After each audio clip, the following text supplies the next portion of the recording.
নমস্কার বন্ধুরা, দেবযানী রান্নাঘরে তোমাদের সকলকে স্বাগত জানাই। আজকে তোমাদের কাছে দারুণ রেসিপি নিয়ে এসেছি। দুটো রেসিপি নিয়ে এসেছি, পেঁয়াজের পরোটা আর পালক পনির। এখন পালক শাকের সিজন চলে এসেছে, শীতের সময়, আর পালক পনির না হলে কিন্তু হবে না। দারুণ স্বাদে আর খেতে কিন্তু দুর্দান্ত। তো কীভাবে বানিয়েছি সেটা তোমাদের কাছে শেয়ার করবো, কতটা নরম হয়েছে।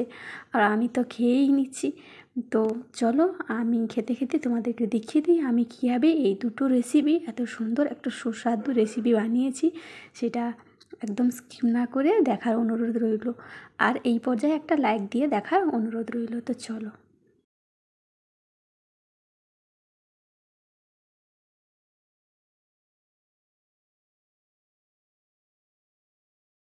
এখানে পালং শাক আমি সিদ্ধ বসিয়ে দিয়েছি। ব্যাস আমি 3-4 মিনিট সিদ্ধ করে নেব। সিদ্ধ হতে বেশি সময় লাগে না। এখানে তেল গরম হয়ে গেছে, রসুন আদা আমি দিয়ে দিয়েছি, হালকা ভাজবো। এতে জিরেও দিয়ে দিয়েছি, তারপরে দিয়ে দেব পেঁয়াজ। পেঁয়াজটা দিয়ে একটু নাড়াচাড়া করে নিব, আর একটা আমি কাঁচা লঙ্কা দিয়ে দিলাম। তোমরা চাইলে বেশি দিতে পারো, শুকনো লঙ্কাও দিতে পারো। আর এখানে টমেটো দিয়ে দিলাম, আর স্বাদ মতন আমি লবণ দিয়ে দিয়েছি আর অফ ক্যামেরায়, আর কাজু বাদাম দিয়ে দিলাম। আমি ভালো করে ভাজবো না, ব্যাস সফট হওয়ার জন্যই করব। এইভাবে একটু ভেজে নিয়েছি, এবার আমি নামিয়ে নেব। এটাকে আমি ঠান্ডা করে পেস্ট করে নেব। এই যে মিক্সির বোলে দিয়ে দিয়েছি, এবার এটাকে পেস্ট করে নিব। এখানে পালকটাও সিদ্ধ হয়ে গেছে, আর পনির নিয়ে নিয়েছি। পনিরটা আমি কাঁচা দেবো না, একটু হালকা ভাজবো, বেশি কড়াও করবো না, ব্যাস নুন দিয়ে ভেজে নেব। হালকা করে ভেজে নেব। কাঁচা পনির রান্না করলে আমাদের ঘরে খায় না, তার জন্য একটু ভাজতে হয়। এইভাবে ভেজে নিয়েছি। এবার ওই কড়াইতে আর একটু তেল দিয়ে ভেজে যে পেস্ট করেছিলাম মশলাগুলো সব কিছু দিয়ে হালকা আঁচে আমি কষিয়ে নেব ভালো করে। আর এটা অবশ্যই হালকা আঁচেই করতে হবে। আর এই যে রান্না করার সময়, কষার সময় খুব সুন্দর একটা স্মেল বেরোচ্ছে। আর এখানে পরিমাণ মতন লবণ, হলুদ আর দিয়ে দিলাম লঙ্কা গুঁড়ো, দিয়ে ভালো করে কষিয়ে নিয়েছি। তেলটাও ছেড়ে দিয়েছে। আর এবার আমি পালং শাকটা পেস্ট করে রেখেছিলাম অফ ক্যামেরায়, ওটাও দিয়ে দিলাম। এটা দিয়ে আর ভালো করে কষিয়ে নেব। যারা আমার এই ভিডিও প্রথম দেখছো, প্লিজ সাবস্ক্রাইব করে দিয়ে পাশে থাকো, আর পাশে থাকা বেল আইকনটাও ক্লিক করে দিয়ে, যাতে এই নিত্য নতুন রেসিপি সবার প্রথমে তোমাদের পাশে চলে আসবে। যারা পুরাতন বন্ধু আগের থেকে আছো, তাদেরকে অসংখ্য ধন্যবাদ পাশে থাকার জন্য। আর এখানে আমি দিয়ে দিলাম চিনিটা একটু দিয়ে দিলাম স্বাদটা ডবল হওয়ার জন্য। তোমরা চাইলে দিতে পারো, না দিতে পারো, কিন্তু চিনিটা দিলে বেশ ভালোই লাগে। এখানে একটু আমি দিয়ে দিলাম গরম মশলা, যা দেওয়ার হয় এই সময়ে দিয়ে দিতে হবে। আর তোমরা চাইলে ফোড়নে গোটা গরম মশলা ফোড়নে দিতে পারো। আমি স্কিপ করে গেছি, দেইনি, মুখে পড়লে একটু ভালো লাগে না, তার জন্য। এখানে আমি জল পরিমাণ মতন দিয়ে দিলাম। জলটা দিয়ে একটু ফুটিয়ে নেব। আর এই পালং শাকের এই পালক পনিরতে কিন্তু বেশি জল দেওয়া যায় না। বেশি জলে একদম ভালো লাগে না, ডালের মতন হয়ে গেলে মাখো মাখো হলে বেশ ভালো লাগে। এবার পরিমাণ মতন আমি লবণ এখানে অ্যাড করে দিলাম। ফুটে এসছে, এবার আমি ভেজে রাখা পনিরগুলো আমি দিয়ে দেব। দিয়ে আরও আমি 3 মিনিট ফুটিয়ে নেব। 3 মিনিট ফুটে গেছে। গ্রেভিটাও বেশ মানে নয় শক্ত নয় জুস, মাখা মাখা আছে গ্রেভি। এইভাবে পালক পনির কিন্তু খেতে বেশ ভালো লাগে। আর ঠান্ডা হয়ে গেলে কিন্তু আরও গ্রেভিটা বসে যাবে, তার জন্য এই পর্যায়ে নামিয়ে নিতে হবে। আর এবার আমি নিয়ে নিলাম বাটারটাকে আমি গরম করে নিয়ে নিলাম।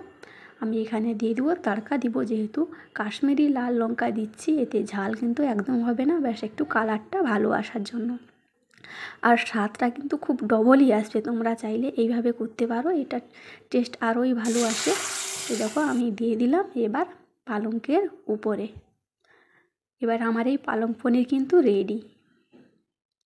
খুব সুন্দর হয়েছে, আর খেতে কিন্তু খুব দুর্দান্ত হয়েছে, স্বাদিষ্ট হয়েছে, টেস্টি হয়েছে। বলে বোঝাতে পারবো না কতটা টেস্টি হয়েছে। তোমরা এইভাবে একটিবার বানিয়ে দেখো, তারপরে কমেন্ট করো যে এত সুন্দর একটা রেসিপি। আমি বলে বোঝাতে পারবো না, আমাদের ঘরে সবাই খেয়েছে খুব। আর আমি কি বলবো, তোমরা বানিয়ে খেও, তারপরে বুঝতে পারবে। এরপর চলো আমি যেটা পেঁয়াজের পরোটা করব। পেঁয়াজের পরোটার জন্য পেঁয়াজ নিয়ে নিয়েছি অবশ্যই, আর এখানে ধনেপাতা, আর নিয়ে নিয়েছি কাঁচা লঙ্কা। বা একটা প্লেটের মধ্যে নিয়ে নিয়েছি। নিয়ে আমি নিয়ে দিলাম হালকা একটু লঙ্কা গুঁড়ো আর হলুদ গুঁড়ো, আর এর পর্যায়ে দিয়ে দিব লবণ। আর এখানে ভাজা মশলা আমি অ্যাড করেছি, ধনে, জিরে, পানমৌরি আর নিয়ে নিয়েছি জোয়ান, দিয়ে আমি পেস্ট করে রেখেছিলাম, মানে হালকা গুঁড়ো করে রেখেছিলাম, হালকা গুঁড়ো করে রেখেছিলাম, সেটা দিয়ে ভালো করে আমি করে নিয়েছি। আর এখানে দিয়ে দিলাম, এইভাবে রুটি বানিয়েছি, রুটিটা যেইভাবে রুটি হয় ওইভাবে বানিয়েছি। আর এইভাবে আমি দিয়ে দিয়েছি চারপাশে, এরকম দিয়ে দিয়েছি। তারপরে তোমরা দেখেই বুঝতে পারছো আমি কীরকম করতে চেয়েছি। মাঝখান দিয়ে কেটে দিলাম, কেটে এইভাবে একটা রোল করে দিলাম। আটা মাখানোর সময় আমি একটু কালো জিরা আর জোয়ান দিয়ে দিয়েছি, তোমরা চাইলে স্কিপ করতে পারো, এইভাবে নর্মাল আটা মাখাতে পারো, অসুবিধা নেই। আর এখানে আমি এইভাবে দুভাগে করে নিয়েছি, করে এইভাবে রোল করে আমি কীভাবে করছি তোমরা দেখেই বুঝতে পারছো আমি কীভাবে করতে চাইছি। দেখো এইভাবে আবার রোল করে নেব, লেচির মতন গোল করে দিয়েছি। এবার আমি চ্যাপটা করে আটা দিয়ে আমি মেখে মানে বেলে নিব অফ ক্যামেরায়, যেভাবে রুটি বেলা হয় ওইভাবে বেলে নিয়েছি অফ ক্যামেরায়, তোমরা দেখেই বুঝতে পারছো। কেননা একটা হাতে ক্যামেরায়, এক হাতে বেলুন ধরতে বড্ড অসুবিধা হচ্ছিলো, তাই জন্য অফ ক্যামেরায় করে নিয়েছি। তাওয়াটা গরম হয়ে গেছে, এবার ওই তাওয়াতে রুটিটা আমি দিয়ে ভালো করে প্রথমে হালকা আঁচে ভেজে এপিঠ ওপিঠ, তারপরে আমি তেল দিয়ে দেব। তোমরা চাইলে ঘি বাটার সব দিতে পারো, আমি এমনি নর্মাল সাদা তেল দিয়ে আমি পরোটাগুলো ভাজছি। আর বিশ্বাস করবেন এই ভাজার সময় যে এত সুন্দর একটা স্মেল বেরোচ্ছে আমি বলে বোঝাতে পারবো না, এত সুন্দর খেতে। পালক পনির তার সঙ্গে যে পেঁয়াজের পরোটা কি জমে গেছে ঠান্ডা ঠান্ডা দিনে, এগুলো মানে বলে বোঝাতে পারবো না, এতটা খেতে ভালো হয়েছে।